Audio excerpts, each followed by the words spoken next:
मोदीखाना परिसरातील गवळी समाज सांस्कृतिक भवन उभारणीसाठी उपमुख्यमंत्री अजित पवार व खासदार सुनील तटकरे यांच्या विशेष निधीतून मिळालेल्या 50 लाखांच्या निधीअंतर्गत स्लॅब टाकणीचा भव्य शुभारंभ उत्साहात पार पडला। या प्रकल्पासाठी राष्ट्रवादी काँग्रेस पार्टीचे प्रदेश उपाध्यक्ष किसन जाधव, नगरसेवक नागेश गायकवाड यांनी विशेष पुढाकार घेतला। शुभारंभ कार्यक्रमाला गवळी समाजाचे पदाधिकारी आणि अनेक मान्यवर उपस्थित होते। या सांस्कृतिक भवनामुळे समाजातील बांधवांना कमी दरात कार्यक्रम आयोजित करण्याची सुविधा मिळणार असून समाजातील ऐक्य आणि सांस्कृतिक उपक्रमांना नवीन चालना मिळणार आहे। समाजाच्या वतीने किसन जाधव आणि नागेश गायकवाड यांचे मनपूर्वक आभार व्यक्त करण्यात आले। आज मोदी व गवळी समाजाला सांस्कृतिक भवनसाठी माननीय किसन भाऊ जाधव यांच्या अथक प्रयत्नातून 50 लाखाचा निधी उपलब्ध करून दिला, त्याबद्दल समस्त मोदी व गवळी समाजातर्फे शतशः आभार। आज इथं नुसतं भूमिपूजनच नाही तर पायाभरणी होऊन देखील त्याच्या आज पहिल्या मजल्याच्या स्लॅबचं इथं सुरुवात झालेली आहे आणि भाऊंचं हे कर्तृत्व आहे की त्यांनी केवळ भूमिपूजनावर थांबत नाही तर ते पूर्णत्वास नेल्याशिवाय ते थांबत नाहीत, ही त्यांची कीर्ती आहे। म्हणून त्यांचा मोदी व गवळी समाजातर्फे शतशः धन्यवाद। आज गवळी समाजाच्या सांस्कृतिक भवनाच्या स्लॅबच्या कामाच्या शुभारंभ प्रसंगी आज या ठिकाणी समाजाचे प्रमुख वैजनाथ अण्णा गवळी, मोहन फुले, नाना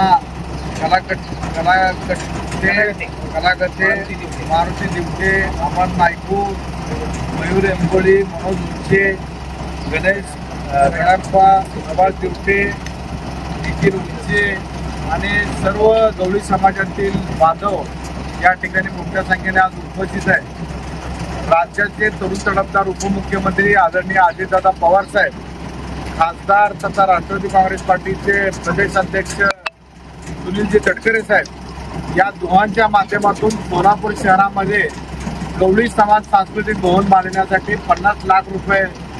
रकमेच्या निधीची तरतूद मी आणि माझे सहकारी नगरसेवक नागेश अण्णा गायकवाड आम्हा दोघांच्याही विशेष प्रयत्नातून सोलापूर शहरात या ठिकाणी निधी उपलब्ध झाला आणि आज या ठिकाणी प्रत्यक्ष रूपात त्याचा शुभारंभ खासदार तटकरे साहेब सोलापूर दौऱ्यावर आल्यानंतर त्याचा शुभारंभ झाला होता आणि आज स्लॅबच्या कामाचं भूमिपूजन नारळ वडून या ठिकाणी करण्यात आलेलं आहे आणि लवकरच या ठिकाणी गवळी समाजासाठी उत्कृष्ट असं चांगल्या पद्धतीचं सांस्कृतिक भवन या ठिकाणी उपलब्ध होणार आहे आणि या सांस्कृतिक भवनाच्या माध्यमातून समाजातील जे गोरगरजू आहेत त्या सर्वांना या भवनाचा उपयोग सामाजिक उपक्रम करण्यासाठी, विविध कार्यक्रम त्या ठिकाणी घेण्यासाठी होणार आहे आणि मी मनस्वी अजितदादांचा आणि तटकरे साहेबांचा सोलापूरचा त्यांचा एक कार्यकर्ता म्हणून मनस्वी आभार व्यक्त करतो आणि गवळी समाजाने या ठिकाणी मोठ्या जनसमुदायाने या ठिकाणी उपस्थिती दाखवलं त्याबद्दल देखील गवळी समाजाचा देखील मनापासून आभार व्यक्त करतो। धन्यवाद।